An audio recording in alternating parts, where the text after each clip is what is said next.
agradeço o convite de estar aqui, dos organizadores.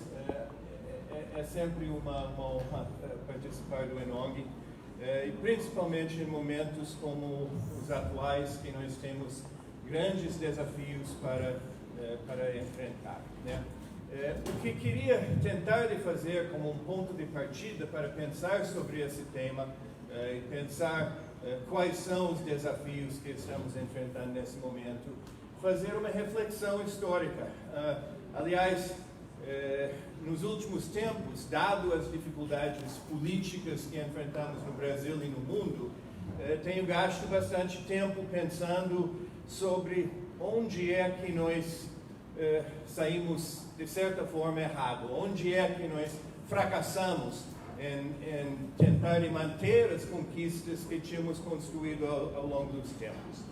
Então, isso vai ser uma apresentação bastante ampla, mas com esse objetivo, para tentar pensar onde perdemos o caminho, porque eu acho que perdemos de fato e temos que achar maneiras de reconquistar. Para fazer isso, acho que é importante de lembrar que há uma história social e política da epidemia e que essa história tem, de certa forma, lições para nos oferecer. Eu acho que essa história pode ser contada em 4 atos, eu chamo de ondas, de certa forma, que são as 4 décadas da epidemia de AIDS, desde o surgimento no começo dos anos 80. Nessa apresentação, eu vou tentar enfatizar a importância dos direitos humanos ao longo dessa história e o crescente abandono da sua importância nos últimos anos. Vou também criticar o discurso do fim da AIDS, que acho que muitos de nós temos durante algum tempo visto o erro nessa ideia. Infelizmente, nós não estamos chegando ao fim da AIDS, mas como a ONU adotou esse lema como a sua atual política, nós não temos exatamente como escapar. Então, eu quero falar um pouco sobre o que a ideia do discurso do fim da AIDS esconde, que é uma realidade bem mais complicada, eu acho. E no final, falar um pouquinho sobre o que, seguindo o Boaventura de Souza Santos, podíamos ser chamado do desperdício da experiência e da epidemia, que cada vez mais é uma epidemia de descaso que nós estamos enfrentando. Para começar, então, queria voltar para os anos 80. Primeira onda, primeira década da epidemia, onde nada melhor do que silêncio igual à morte, para ser o ditado que, de certa forma, resume aquela primeira década da epidemia. Foi uma década onde iniciamos a construção do nexo entre saúde e direitos humanos, mais claramente do que em qualquer outro momento. E de fato, temos que reconhecer que a AIDS nos deu isso, né? Até o surgimento da epidemia de AIDS, a ideia de trabalhar direitos humanos dentro do campo da saúde, basicamente não existia. Isso surgiu bem cedo, naqueles primeiros momentos, como uma maneira de pensar sobre princípios éticos e políticos para enfrentar a epidemia. Já estava presente nos princípios de Denver de 1983, primeira declaração que pessoas vivendo com AIDS fizeram para tentar de montar uma resposta política ativista frente à epidemia. E também foi muito presente em 1989, 30 anos atrás, a Declaração dos Direitos Fundamentais da pessoa portadora do vírus da AIDS no Brasil. A primeira reunião que, de certa forma, transformou no ENONG ao longo dos anos, não é? Aquela primeira declaração, apesar de algumas diferenças, talvez, da linguagem que a gente usaria hoje em dia, os princípios foram ainda, acho eu, os princípios fundamentais do movimento de AIDS. Então, essa seria de certa forma, o ponto de partida para pensar essas questões dentro do nosso movimento, né? Também é importante enfatizar naqueles anos a importância de algumas instituições chaves e porta-vozes chaves, tanto na epidemia global quanto na epidemia no Brasil. Eu acho, pelo menos eu não tenho outra evidência de alguma coisa antes disso, eu acho que é a primeira vez que direitos humanos foram articulados com a AIDS, de fato foi um discurso que Betinho deu em 1987 na Faculdade de Direito da USP, aqui em São Paulo. Ele fez uma apresentação sobre direitos humanos e AIDS, que eu acho que foi talvez a primeira tentativa de articular teoricamente essa conexão. E foi alguns meses antes do Jonathan Bea, o primeiro diretor do Programa Global de AIDS, fazer uma apresentação na Assembleia Geral da ONU em outubro de 87, em Nova York, onde ele articulou a importância de estigma e discriminação como o que ele chamava da terceira epidemia, depois da epidemia de infecção pelo HIV, depois da epidemia de doenças de AIDS, tinha a epidemia de estigma e discriminação, a terceira epidemia. E ele articulou isso mundialmente naquela Assembleia Geral Especial da ONU, né? Mas ao longo desse período, diversos grupos aqui no Brasil e em outros lugares já estavam trabalhando com essas questões. Como o filme que nós assistimos ontem mostrou muito claramente, de uma liderança importantíssima de GAPA São Paulo, em termos de oferecer assessoria jurídica para apoiar pessoas enfrentando problemas por causa da infecção pelo HIV nas suas vidas.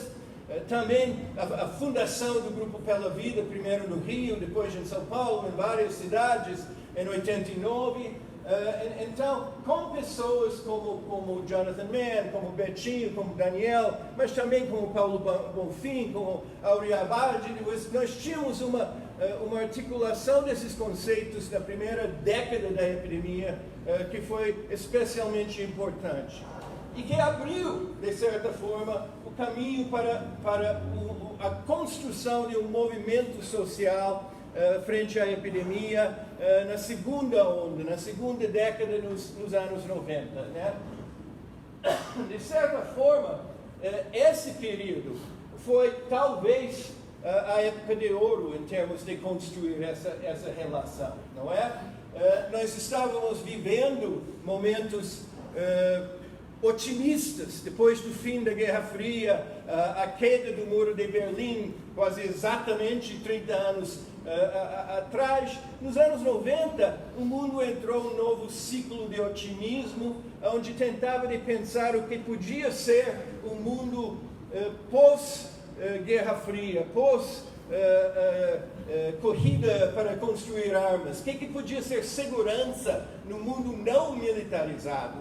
O ciclo de conferências da ONU, que começou nos anos 90, que foi especialmente importante, o Congresso de Viena, em 93, sobre direitos humanos mesmo,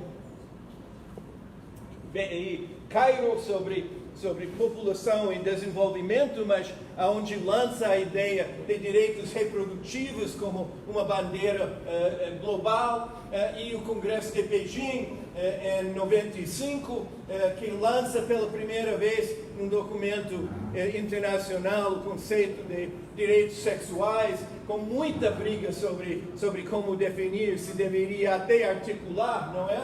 Isso abriu um novo caminho. O Global AIDS Policy Coalition, que foi criado pelo Jonathan Mann quando ele saiu da OMS e foi para Harvard, que tinha participação importante do Herbert Daniel, primeiro, depois de Jane Galvão, de pessoas brasileiras, e que foi fundamental para articular a ideia de vulnerabilidade social em vez de risco individual como a força, o motor da epidemia. Foi esse conceito de vulnerabilidade social que chamou para o centro do debate a questão de direitos humanos. Porque se a vulnerabilidade foi estruturada pelas desigualdades sociais, econômicas, políticas, foi justamente via o conceito de direitos humanos, o trabalho para defender os direitos humanos, que nós podíamos responder à epidemia de AIDS, né?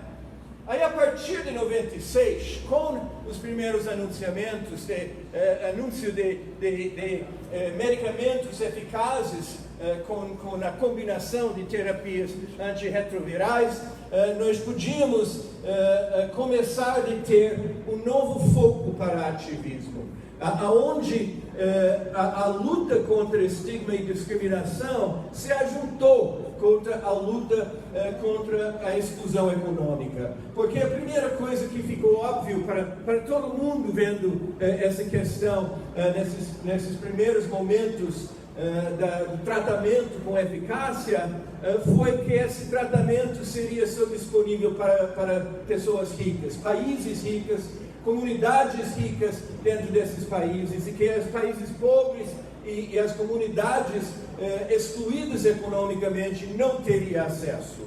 Então, a luta para acesso, como uma luta contra a discriminação, sim, mas também contra a exclusão econômica, surgiu como talvez o maior sucesso ao longo dessa história de 40 anos da epidemia.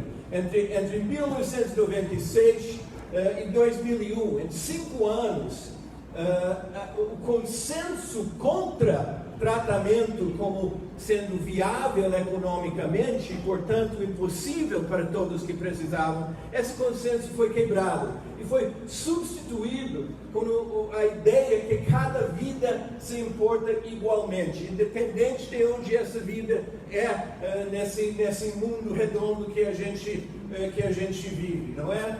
E a luta, então, para acesso a tratamento virou o motor principal do enfrentamento da epidemia de AIDS. A partir dessa terceira onda, começando no começo dos anos 2000, com o UNGAS, a grande reunião da Assembleia Geral da ONU sobre a AIDS, a primeira vez que a ONU fez uma reunião sobre uma questão de saúde, os direitos humanos pareciam ter vencido a parada, não é? O mundo se comprometeu na declaração de compromisso assinado na reunião de UNGAS em 2001 a garantir acesso a tratamento para todas as pessoas vivendo com HIV que precisavam desse acesso. Iniciou uma década chamada de scale-up, ou escalonamento da resposta frente à epidemia. Foi uma década de grandes conquistas, não há como negar a importância de grandes iniciativas globais como o Fundo Global, PEPFAR, 3x5 da OMS, o projeto MAP do Banco Mundial, que financiaram, ao longo daquela década, o processo de abrir acesso a tratamento para mais de 11 milhões de pessoas ao redor do mundo. Uma grande conquista, sem qualquer dúvida. Ao mesmo tempo, nós vimos ao longo dessa década o crescente rebiomedicalização da resposta frente à epidemia. E vimos também o progressivo abandono da preocupação com vulnerabilidade e com os princípios de direitos humanos, que começaram a se transformar em um discurso vazio dentro das agências oficiais.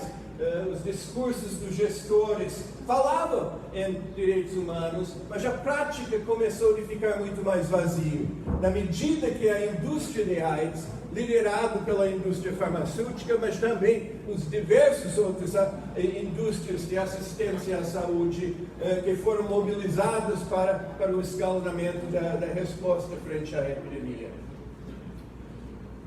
Chegamos então na atual década, na quarta década da resposta frente à epidemia, ao chamado fim da AIDS. O discurso articulado pela ONU acima de tudo, mas adotado por todas as instâncias governamentais do mundo, que falava que o fim da AIDS não deve ser somente nosso objetivo final, mas que seria uma realidade já prestes a acontecer, não é? O fim da AIDS foi construído basicamente em 3 ou 4 passos. Primeiro, em 2010, lançaram o plano de 2011 até 2016 da ONU para o enfrentamento da epidemia, que se chamava Getting to Zero, chegando a zero, que seria 0 novas infecções, 0 mortes e 0 discriminação.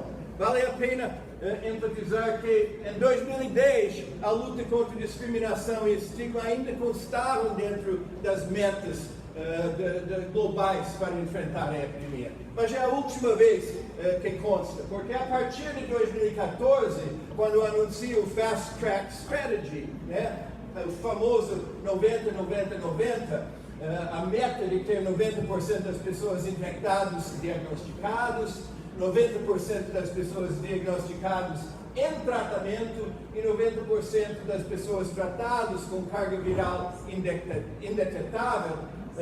Isso, a partir de 2014, sai fora a luta contra estigma e discriminação. As metas são reduzidas exclusivamente para marcadores biométricos, não é?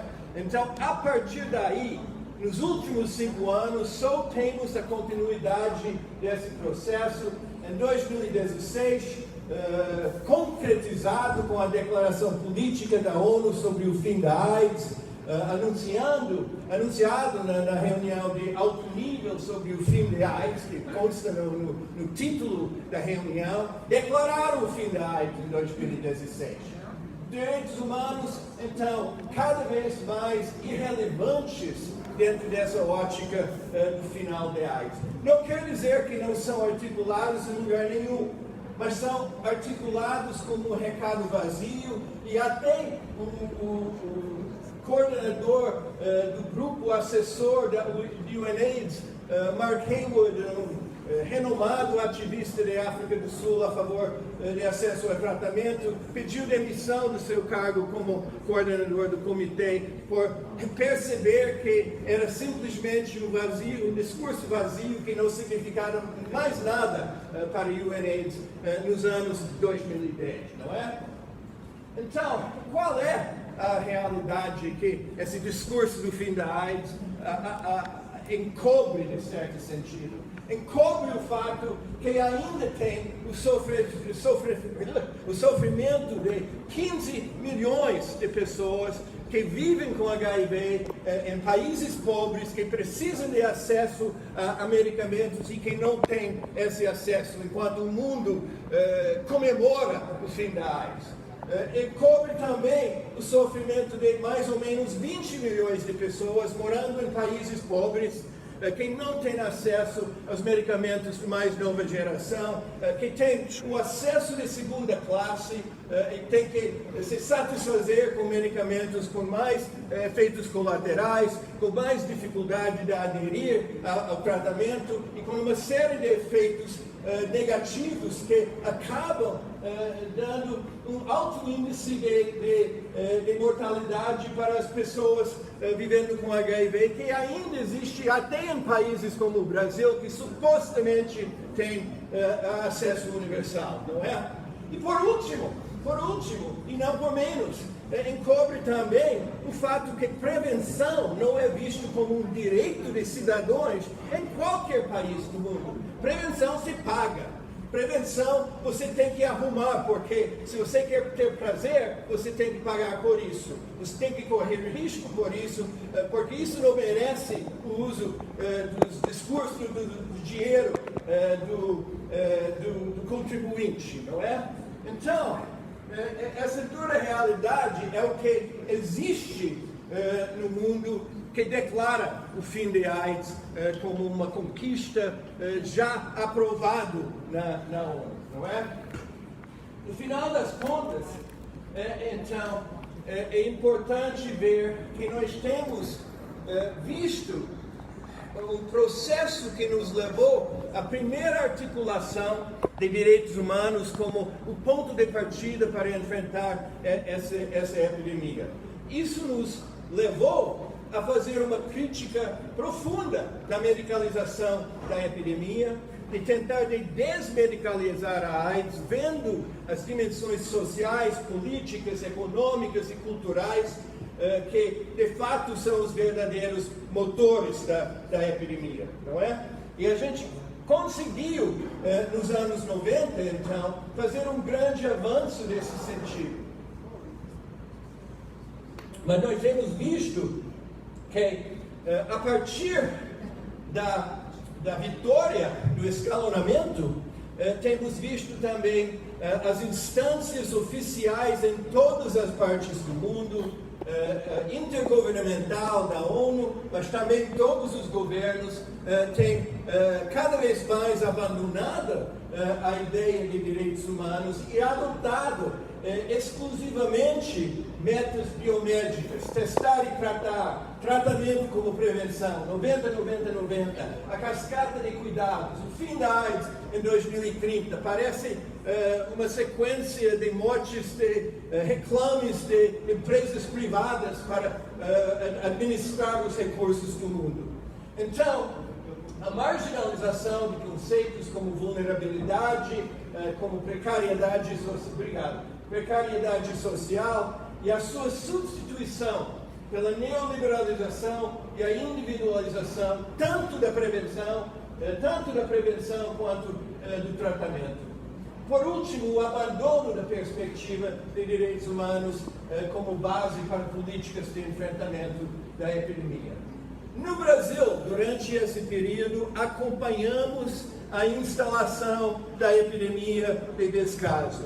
Acompanhamos isso não somente no atual governo horroroso que nós temos, acompanhamos isso desde 2010, com o abandono do protagonismo e a adoção de modelos externos. Pela primeira vez, o Brasil começou a copiar modelos de outros países, principalmente dos Estados Unidos, importando as intervenções bem-sucedidas do CDC americano, como as intervenções que nós, nas ONGs brasileiras, devemos estar implementando, não é? Vimos a total entrega para a rebiomedicalização da epidemia nos governos Dilma e Temer, onde, apesar de um pequeno esforço para resistir a esse processo, basicamente todas as verbas, todas as políticas foram colocadas no barco da biomedicalização da epidemia. E por fim, o descaso e desmonte das políticas do programa de AIDS, que chega ao seu auge no atual governo, com um presidente que, obviamente, pelas suas declarações, faz discriminação apoiado pelo Estado no seu mais alto governante. Temos o desmonte, o silenciamento da AIDS mais claramente colocado na mudança do nome do departamento que aconteceu esse ano. Para finalizar, então, na BIA, achamos que já está mais do que na hora a voltar a lembrar que silêncio é igual à morte. Sempre foi nessa epidemia, foi nos anos 80, continua sendo hoje em dia. Temos que começar a gritar, porque se nós não gritamos, tudo que conquistamos ao longo de 40 anos vai para o ralo. Enfim, muito obrigado.